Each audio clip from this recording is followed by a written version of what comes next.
निर्ध्यानगम्यं वन्दे विष्णुं भवभयहरं सर्वलोकैकनाथम्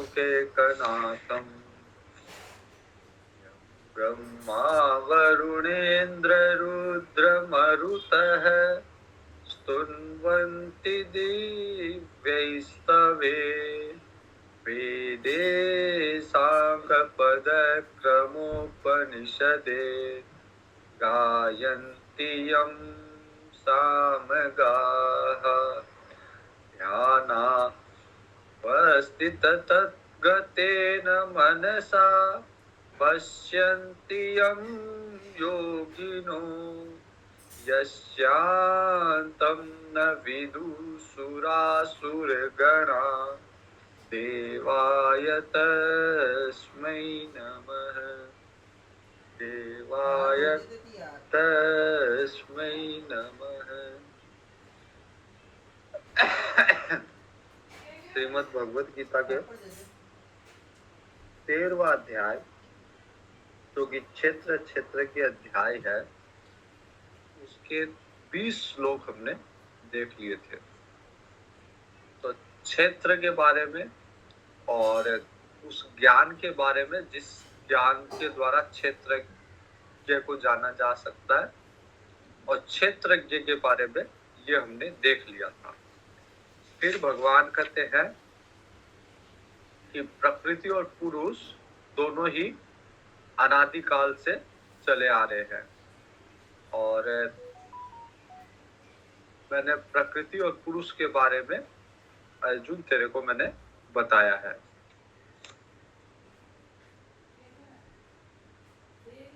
प्रकृति जो है वो कार्य और करण को उत्पन्न करने में की हेतु है। पंच महाभूत और मन बुद्धि अहंकार जो करण है वो सब प्रकृति के द्वारा उत्पन्न किया गया है, और जीवात्मा जो है वो सुख दुख का भोगता है।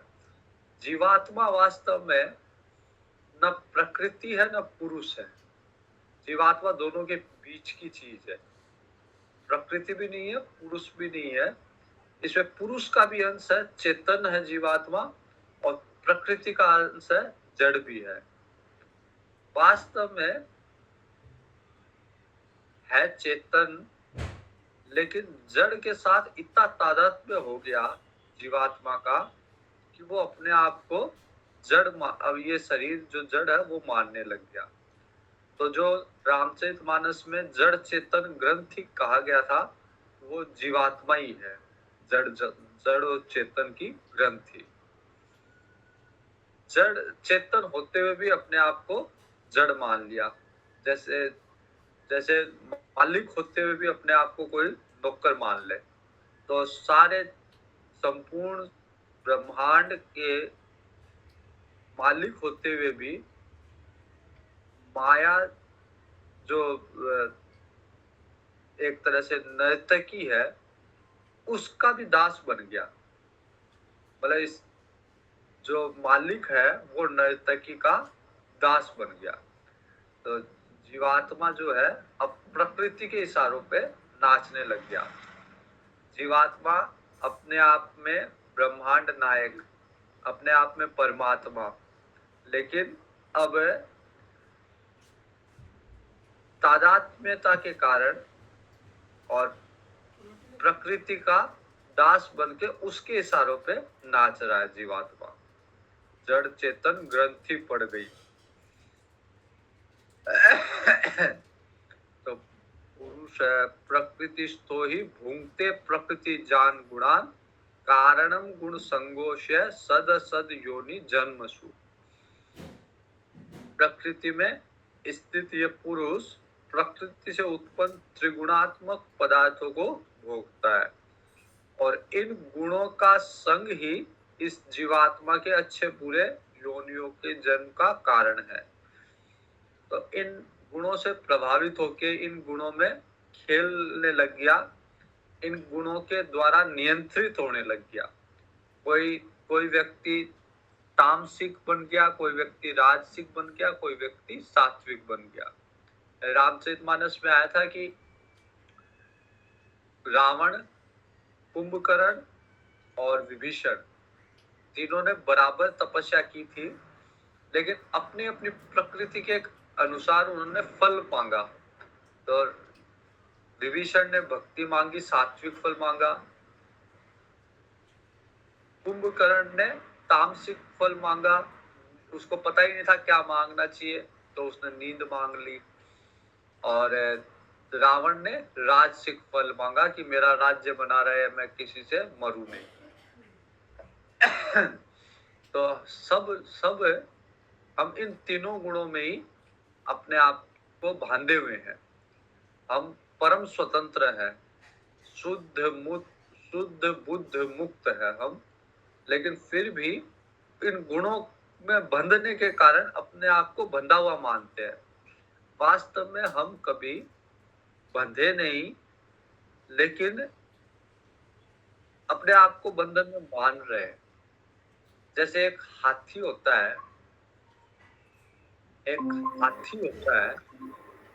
और हाथी कभी डेली उसको महावत जो है एक रस्सी से बांधता है।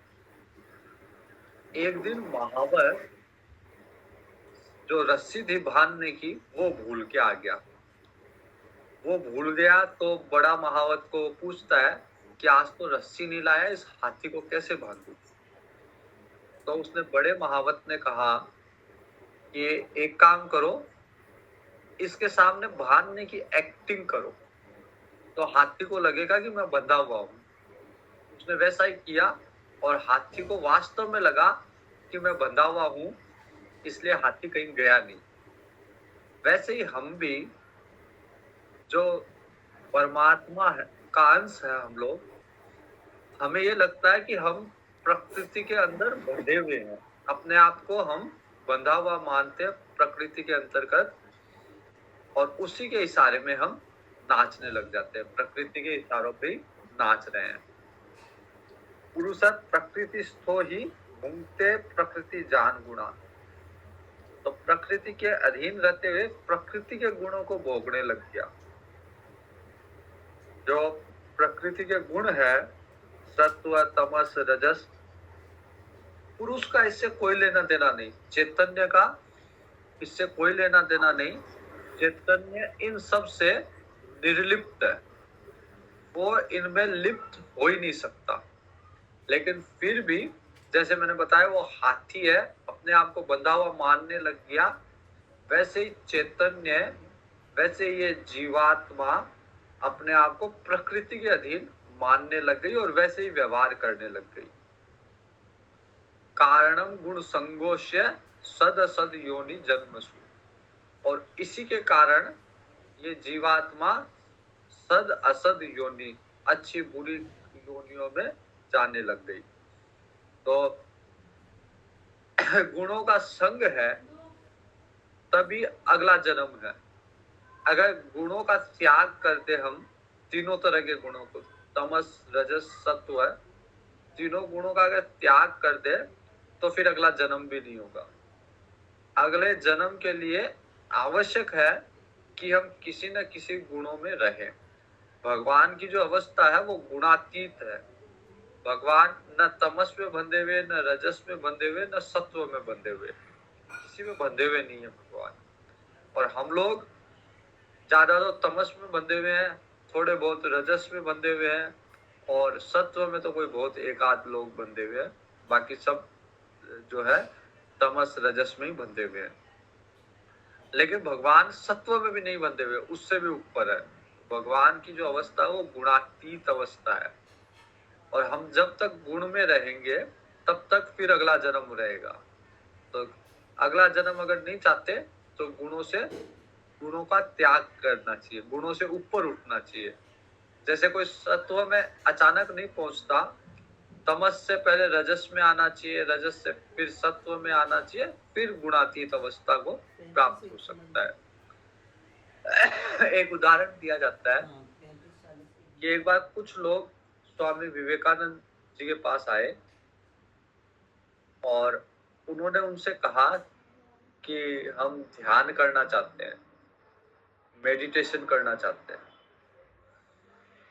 विवेकानंद जी, मेडिटेशन जो है वो सात्विक गुण है। विवेकानंद जी ने कहा, अच्छा ध्यान करना चाहते हो तो पहले जाके फुटबॉल खेल के आओ। तो विवेकानंद जी के जो शिष्य थे उनको लगा कि स्वामी जी ये क्या बोल रहे हैं, ये तो ध्यान करने के लिए आए और उनको फुटबॉल खेलने के लिए भेज दिया।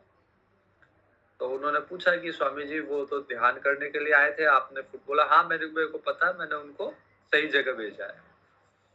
तो उनको पूछा फिर क्यों, तो बोले ये इतने तामसिक लोग हैं, अभी ये निद्रा में आलस्य में है, पहले इनका आलस्य जाना चाहिए, पहले इनको रजस में आना चाहिए, फिर रजस के बाद सत्व में आएंगे। डायरेक्ट अगर कोई निद्रा में आलस्य में है उससे कैसे ध्यान कराओगे, ध्यान में बैठते ही सो जाएगा वो।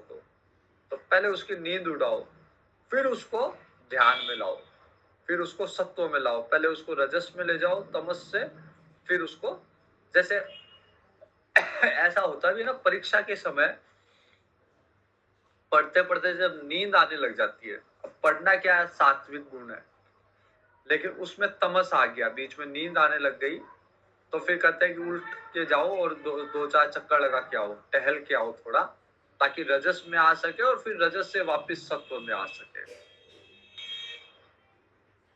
उपदृष्टानुमन्ता च भर्ता भोक्ता महेश्वरः परमात्मेति चाप्युक्त देहेऽस्मिन् पुरुषः परः। वास्तव में इस देह में जो जीवात्मा है वो परमात्मा ही है, परमात्मा का अंश कहा गया है, लेकिन अंश का मतलब उसका मूल स्वरूप ही है। ब्रह्म में और जीव में कोई अंतर नहीं है, अंतर केवल इतना ही है कि जीव जो है अज्ञान में चला गया, अज्ञान में जाने के कारण प्रकृति के अधीन हो गया। प्रकृति का जो मालिक है वो प्रकृति के अधीन होकर प्रकृति के गुणों में खेलने लग गया, प्रकृति के अनुसार नाचने लग गया। तो जब इस जीव को ज्ञान हो जाएगा कि मैं ये नहीं हूं, तो फिर वो वापिस प्रकृति के ऊपर वो परमात्मा का स्वरूप ही बन जाएगा। रामचरितमानस में कहा गया, जानत तुम्ही होई जाए।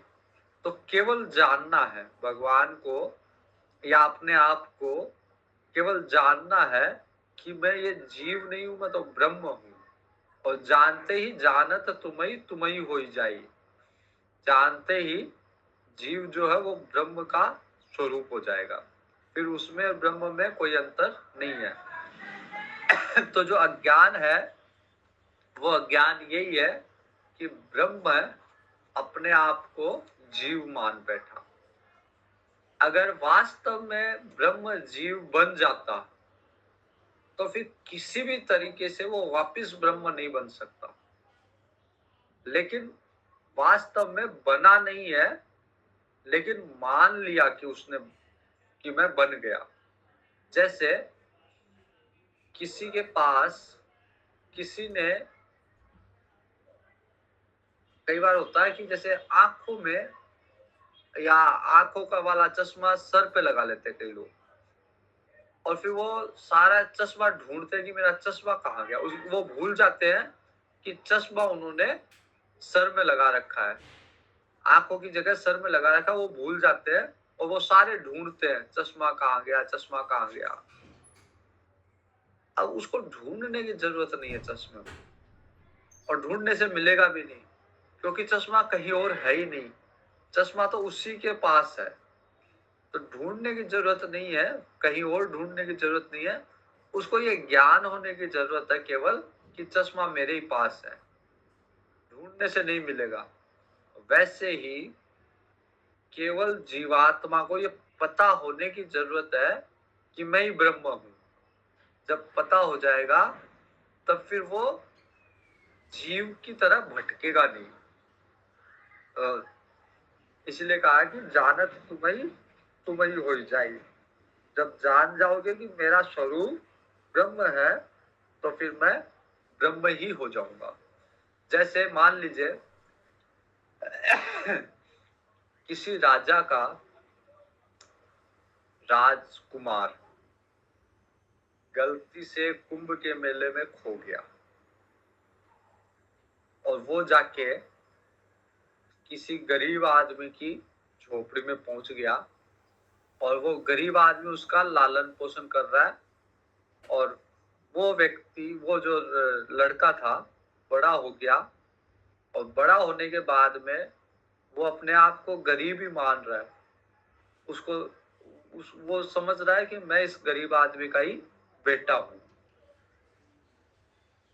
फिर किसी तरह से राजा को पता चल जाए कि मेरा बेटा उस गरीब की झोपड़ी में है और उस व्यक्ति को, उस लड़के को बता दिया जाए कि तू गरीब का, इसका बेटा नहीं है, तू राजा का बेटा है। अब उसको जब ज्ञान हो गया कि मैं राजा का बेटा हूं, तो जब राजा का बेटा हूं ऐसा ज्ञान हो गया, उसके बाद में वो गरीब नहीं है। जब तक ज्ञान नहीं था तब तक वो गरीब था, निर्धन था। लेकिन जैसे उसे ज्ञान हो गया कि मैं ये नहीं हूं, मैं तो वो हूं, मैं राजा का बेटा हूं, तो फिर उसकी निर्धनता अपने आप चली गई। फिर उसको निर्धनता को भेजने के लिए कुछ करना नहीं पड़ेगा, धन कमाने की जरूरत नहीं है, निर्धनता को भेजने के लिए कुछ नहीं करना है। राजा का बेटा होना ये ज्ञान होते ही वो राजा का बेटा हो गया। राजा ने उसको मान्यता दे दी, वो राजा का बेटा हो गया। उसके लिए फिर से जन्म लेने की जरूरत नहीं है, क्योंकि वास्तव में वो राजा का ही बेटा था। अगर दूसरा होता इसकी जगह, राजा का बेटा नहीं होता, तो उसके लिए संभव नहीं था। लेकिन क्योंकि ये राजा का ही बेटा था वास्तव में, और ज्ञान होते ही वो राजा का बेटा बन गया।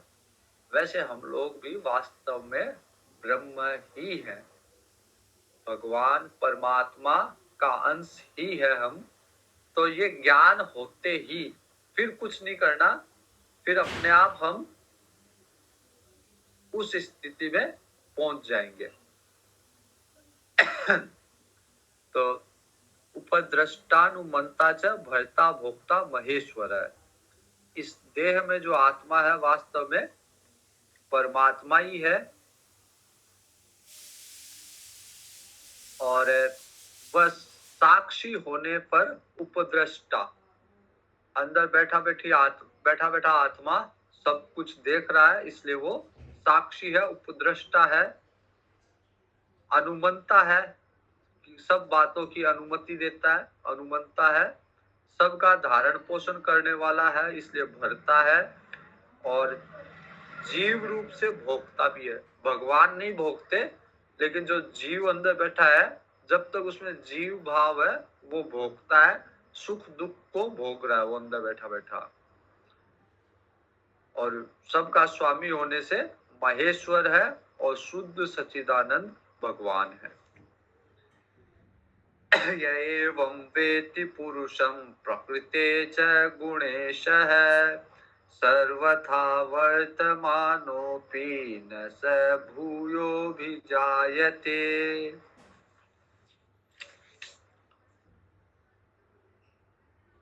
तो इस प्रकार जो प्रकृति को जानता है और प्रकृति के गुणों को जानता है और पुरुष को जानता है, वो सब प्रकार से अपना कर्तव्य करता हुआ भी फिर नहीं जन्मता। उसने एक बार जान लिया कि मैं ब्रह्म हूं, मैं ये जीव नहीं हूं, तो फिर उसका पुनर्जन्म नहीं होगा, उसकी मुक्ति हो गई, उसका मोक्ष हो गया। तो सारा का सारा, सारे के सारे प्रयास ये जानने के लिए है कि मैं ब्रह्म हूं, अहम ब्रह्मास्मि। इसी के लिए सारा का सारा ज्ञान इसी के लिए है, ताकि मैं अपने जो जीव, अपने आप को जीव मान रखा है, जीव की जो उपाधियां पहन रखी है मैंने, जीव के ऊपर तरह तरह की उपाधियां हैं। जैसे मैं जीव हूं, फिर मेरा नाम क्या है, मैं स्त्री हूं या पुरुष हूं, मैं ब्राह्मण हूं, क्षत्रिय हूं, वैश्य हूं, मैं कितना पढ़ा लिखा हूं, ये सब की सब अहंकार की उपाधियां हैं जीव के ऊपर। तो जैसे जैसे ये उपाधियां हटती जाएगी, वैसे वैसे जीव का स्वरूप शुद्ध रूप से ब्रह्म के रूप में प्रकट होता जाएगा। तो ये अहंकार के आवरण हमने उसको उड़ा दिए। जो शुद्ध ब्रह्म है, शुद्ध रूप से जो ब्रह्म है, उसको हमने तरह तरह के अहंकार के आवरण उड़ा रखे हैं।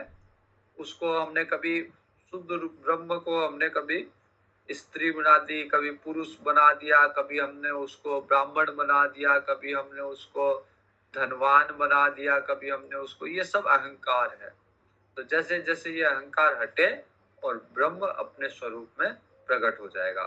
तो सारे के सारे प्रयास इस अहंकार को हटाने में है। जैसे हम लोग इसके पहले योग सूत्र पढ़ रहे थे, तो योग सूत्र में एक उदाहरण आता है कि किसान के यहाँ क्यारियां बनी हुई है जल को खेतों में ले जाने के लिए। अब एक क्यारी में बाधा उत्पन्न हो गई, एक क्यारी में बाधा उत्पन्न हो गई, तो खेतों में पानी जा नहीं रहा। तो किसान को क्या करना है? किसान को नई नाली नहीं बनानी, किसान को पानी उठा के खेत तक नहीं ले जाना, केवल उस बाधा को हटानी है। जैसे वो बाधा हटाई, वैसे पानी अपने आप जाने लग जाएगा, क्योंकि नाली पहले से बनी हुई है, पानी है, तो बाधा हटते ही पानी अपने आप जाने लगेगा। तो वैसे ही ये अहंकार रूपी बाधा हटते ही हमें अपने स्वरूप का स्वतः पता चल जाएगा, फिर हमको उसके लिए कुछ करना नहीं पड़ेगा। तो सारे प्रयास इस अहंकार को हटाने का है। इस जीव के ऊपर जो हमने अहंकार की चादरें, जो परतें बना दी, उन परतों को हटाने का। जैसे जैसे ये परतें हटती जाएगी, वैसे वैसे ब्रह्म प्रकट होता जाएगा। ध्याने, अब ये कैसे हटेगा, कैसे इसका रास्ता, मार्ग क्या है, वो बताया गया है। कैसे जीव की जो ये पड़ते हैं ऊपर अहंकार की, इनको कैसे हटाया जाए। ध्यानेनात्मनि पश्यन्ति केचिदात्मानमात्मना अन्य सांख्येन योगेन कर्मयोगेन चापरे। अलग अलग तरह से, अलग अलग रास्ते से लोग ब्रह्म की स्थिति को प्राप्त करते हैं या अपनी बाधाओं को दूर करते हैं। कोई शुद्ध हुई सूक्ष्म बुद्धि से ध्यान के द्वारा अपने हृदय में भगवान को देखता है, क्योंकि बुद्धि जब तक सूक्ष्म नहीं होगी, शुद्ध नहीं होगी, तब तक ध्यान लगेगा नहीं, और ध्यान नहीं लगेगा तो भगवान के दर्शन नहीं होंगे। तो कोई ध्यान योग के द्वारा भगवान को प्राप्त करता है, कोई ज्ञान योग के द्वारा भगवान को प्राप्त करता है। ज्ञान योग में व्यक्ति, ये जीव ये जानता है कि मैं जीव नहीं हूं, मैं ये अहंकार नहीं हूं, इनके परे मैं शुद्ध बुद्ध मुक्त आत्मा हूं। तो कोई ध्यान योग से, कोई ज्ञान योग से, कोई कर्म योग से, कर्म योग से सेवा करता करता व्यक्ति अपने आप को इतना शुद्ध बनाता है कि फिर वो आसानी से समझ सकता है कि मैं ये शरीर नहीं हूं, मैं जो हूं वो परब्रह्म परमात्मा हूं। तो ध्यान योग, कर्म योग और ज्ञान योग, इसके द्वारा भगवान को प्राप्त हो सकता है। सरल शब्दों में अगर समझे तो कर्म योग क्या है कि अपने पास जो भी संसाधन है, भले ये शरीर भी अपने पास, इसको संसार की सेवा में लगाना। शरीर है, धन है, मन है, सबको संसार की सेवा में लगाना। तो इससे हमने क्या किया कि जो जो हमारे पास जड़ वस्तुएं थी, जो संसाधन जड़ थे, उसको हमने संसार को दे दिया। उस हमारे अहंकार नहीं रखा, अहंकार शून्य होके हमने संसार को दे दिया। तो जब जड़ता हटा दी हमने, तो फिर चेतन रह गया। उसी तरह ध्यान योग में ध्यान के द्वारा जड़ता को हटाते जाएंगे तो केवल चैतन्य का जैसा जैसा ध्यान करेंगे वैसा ही स्वरूप प्रकट होगा। तो चैतन्य का ध्यान करेंगे तो हमारा स्वरूप भी चैतन्य को प्राप्त होगा। उसी तरह ज्ञान योग में व्यक्ति जान लेता है कि मैं ये शरीर नहीं हूँ, मैं जड़ नहीं हूँ, मैं भगवान का अंश हूँ, मैं चैतन्य हूँ। और भक्ति योग में व्यक्ति जो कुछ भी है उसको भगवान को अर्पित कर देता है। अपना शरीर, अपना धन, अपने पुत्र, अपने जो भी है वो भगवान के अर्पित रहता है। तो वो ये नहीं मानता कि ये मेरा है, ये शरीर मेरा है, ऐसा नहीं मानता। वो यही मानता है कि ये भगवान का है। तो घर भी भगवान का, शरीर भी भगवान का, धन भी भगवान का। तो अपने पास कुछ नहीं रखता, किसी पे वो अहंकार नहीं करता, बल्कि सारा सब कुछ भगवान के अर्पण है। तो सारी प्रक्रियाओं में अहंकार को हटाना है। चाहे हम भक्ति मार्ग से हटाए, चाहे ज्ञान मार्ग से, चाहे कर्म मार्ग से, चाहे ध्यान मार्ग से। अन्ये त्वेमजानन्त श्रुत्वान्येभ्य उपासते येऽपि चातितरन्त्येव मृत्युं श्रुतिपरायणाः।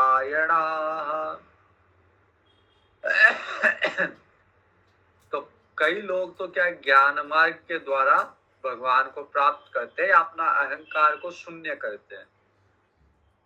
लेकिन कई लोग ज्ञान मार्ग को प्राप्त नहीं कर सकते या शास्त्र का अध्ययन नहीं कर सकते। तो वो लोग क्या करते हैं कि सुने हुए मार्ग पे चलते हैं।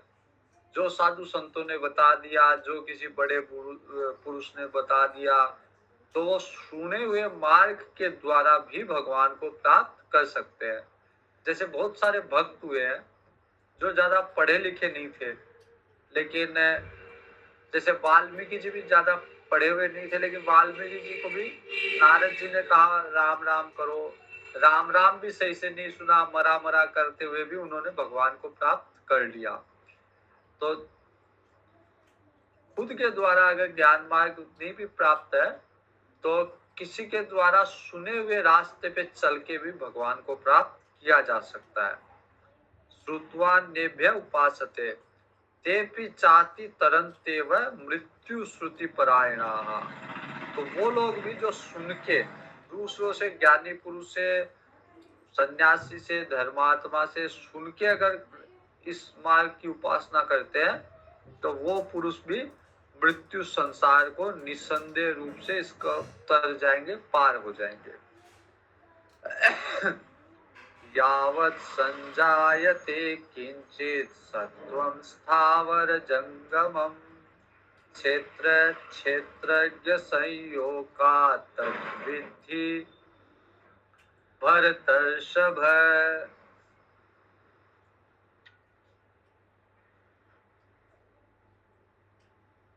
तो भगवान कहते हैं कि संसार में जो कुछ भी दिख रहा है, स्थावर जंगम, जो कुछ भी प्राणी होते हैं, उत्पन्न हो रहे हैं, उन सब को क्षेत्र और क्षेत्र के संयोग से उत्पन्न जान, मतलब प्रकृति और पुरुष के संयोग से ही सब उत्पन्न हो रहे हैं। बिना प्रकृति और पुरुष के संयोग के कोई उत्पन्न नहीं हुआ। शरीर प्रकृति का अंश है और जीवात्मा इसमें पुरुष का अंश है। तो ऐसा उत्पन्न होके ऐसा क्या करना चाहिए जिससे पुरुष या चैतन्य की तरफ जिससे रुझान बढ़े। तो कहा गया समम सर्वेषु भूतेषु तिष्ठन्तं परमेश्वरम् विनश्यत्स्व विनश्यन्तं यं पश्यति स पश्यति। संसार पूरा नष्ट हो रहा है। संसरति इति संसार, संसार की परिभाषा यही है कि जो खिसक रहा है, जो नष्ट हो रहा है, वही संसार है। तो जो पुरुष नष्ट होते हुए संसार में भगवान को, नाश रहित भगवान को देख पा रहा है, संसार नष्ट हो रहा है लेकिन भगवान जैसे थे वैसे के वैसे है, और संसार नहीं रहेगा तब भी वैसे के वैसे रहेगी। तो भगवान का क्षय नहीं हो रहा, भगवान नष्ट नहीं हो रहे, नष्ट संसार हो रहा है। जैसे गंगा जी में या किसी भी नदी में जल, जिस जल से हमने एक बार स्नान किया, वो जल हमें वापस कभी नहीं मिलेगा। दूसरा मिल सकता है, दूसरा जल आएगा, लेकिन वो तो घिसक गया, वो तो चला गया, वो तो आगे बढ़ गया। अब पीछे से दूसरा जल आएगा, ठीक है, लेकिन जिससे स्नान किया था वो अब वापस नहीं मिलेगा, वो आगे चला गया। तो संसार की स्थिति वैसी है कि जो आज है वो कल नहीं रहेगा, ये घिसकता जा रहा है। लेकिन इसके अंदर जैसे नदी में हम नहा रहे हैं, जल घिसकता जा रहा है, लेकिन जो घाट है वो स्थिर है, घाट वहीं मिलेगा हमको। नहा के जब आएंगे तो वो घाट वहीं है। तो घिसकते हुए संसार में जो स्थिर है वो भगवान है, वो परमात्मा है। तो समम सर्वेषु भूतेषु तिष्ठन्तं परमेश्वर है। भगवान जो है सब भूतों में समान रूप से स्थित है, नाश रहित है और समभाव से सब में स्थित है। तो जो समभाव से सबको देखता है वो यथार्थ में भगवान को देखता है।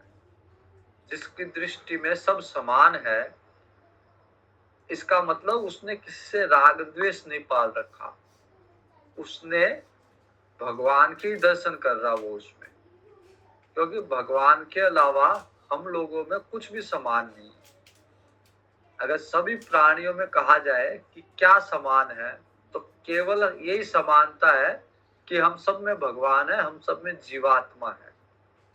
तो जो समय देख रहा है सब में, वो भगवान के ही दर्शन कर रहा है। पहले भी आया था कि निर्दोषम ही समम ब्रह्म है। ब्रह्म क्या है? निर्दोष है और सम है। तो जब सम होगा तो निर्दोष अपने आप हो जाएगा। तो जिसमें निर्दोष, जो निर्दोष है वो ही सम बन पाएगा। तो जब अपने दोष दूर हो जाएंगे तभी हम भगवान को सब रूप में, सब में भगवान का रूप देख पाएंगे। समम पश्यन् ही सर्वत्र समवस्थितमीश्वरं न हीनस्त्यात्मानं आत्मानं ततो याति पराम गति। तो इस तरह से सब में समानता का व्यवहार करके, सबको समान देख के, सब में स्थित परमात्मा को देख के अपने आप को नष्ट नहीं करता, अर्थात अपनी आत्मा का हनन नहीं करता, और फिर वो अंत में परम गति को प्राप्त होता है। तो आज 28वें श्लोक तक किया हमने 13वें अध्याय का, और शेष श्लोक हम कल देखते हैं। ओम पूर्णमद पूर्णमिदं पूर्णात् पूर्णमुदच्यते पूर्णस्य पूर्णमादाय पूर्णमेवावशिष्यते। ओम शांति शांति शांति। हरि ओम श्री गुरुभ्यो नमः। हरि ओम। हरि ओम।